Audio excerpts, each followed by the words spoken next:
அண்மை செய்தி புதுச்சேரியில் அரசு ஆரம்ப சுகாதார நிலையத்தில் தடுப்பூசி போடப்பட்ட 3 மாத குழந்தை உயிரிழந்துள்ளதாக அண்மை தகவல் வெளியாகி இருக்கிறது. விவரங்களை செய்தியாளர் தன்ராஜ் வழங்க கேட்கலாம். தன்ராஜ், தடுப்பூசி போடப்பட்ட குழந்தை உயிரிழந்திருக்கிறது. மருத்துவர்கள் தரப்பில் ஏதேனும் தெரிவிக்கப்பட்டிருக்கிறதா? விவரங்கள் என்ன? கண்டிப்பாக. அதாவது புதுச்சேரி கிராம பகுதியான நெட்டப்பாக்கம் பகுதிக்குட்பட்ட ஏரிப்பாக்கம் பொது காலனி பகுதியை சேர்ந்தவர் அருண் நதியா தம்பதியினர். இவர்களுக்கு கடந்த 3 மாதங்களுக்கு முன்பு அனுஷ் என்ற ஆண் குழந்தை பிறந்துள்ளது. இதனைத் தொடர்ந்து இந்த குழந்தைகளுக்கு 3 மாதத்திற்கு ஒரு தடவை போடக்கூடிய தடுப்பூசி கடந்த 4ஆம் தேதி நெட்டப்பாக்கம் ஆரம்ப சுகாதார நிலையத்தில் அந்த குழந்தைக்கு தடுப்பூசி போடப்பட்டது. தொடர்ந்து தடுப்பூசி செலுத்தியது முதல் அந்த குழந்தை சோர்வாகவும் மிகுந்த காய்ச்சலுடவும் காணப்பட்டுள்ளது. இதனையடுத்து மீண்டும் அதே ஆரம்ப சுகாதார நிலையத்துக்கு குழந்தையை பெற்றோர் தூக்கி சென்றனர்.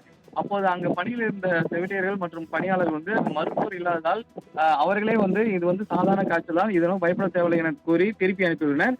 தொடர்ந்து குழந்தைக்கானது அந்த காய்ச்சல் குறையாமல் இருந்த நிலையில் நேற்று இரவு அந்த குழந்தையானது திடீரென உயிரிழந்துள்ளது.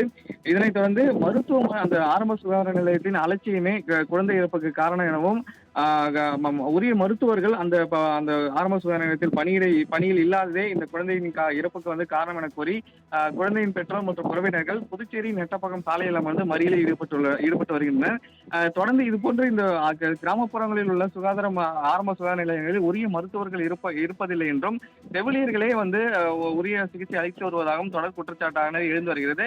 குறிப்பாக இந்த நெட்டப்பாக்கம் பகுதியில் மட்டும் கடந்த 3 மாதங்களில் இதோட 3 குழந்தைகள் இதே மாதிரி இறந்துள்ளதாக அப்பகுதி மக்கள் தொடர்ந்து குற்றம் சாட்டி வருகின்றனர். இதனையடுத்து சம்பவ இடத்திற்கு வந்த நெட்டப்பாக்கம் போலீசார் அங்கு மறியலில் ஈடுபட்ட பொதுமக்களிடம் பேச்சுவார்த்தை நடத்தினர். இருந்த போதிலும் அந்த போராட்டத்தில் ஈடுபட்டவர்கள் போலீசாரின் சமாதான பேச்சுவார்த்தை ஏற்க மறுத்து இதற்கு அரசு உரிய நடவடிக்கை இருக்கும் வரை இந்த இடத்தை விட களைய போவதை என்று தொடர் போராட்டத்தில் தற்போது ஈடுபட்டு வருகின்றனர். விவரங்களை வழங்கியதற்கு நன்றி தன்ராஜ்.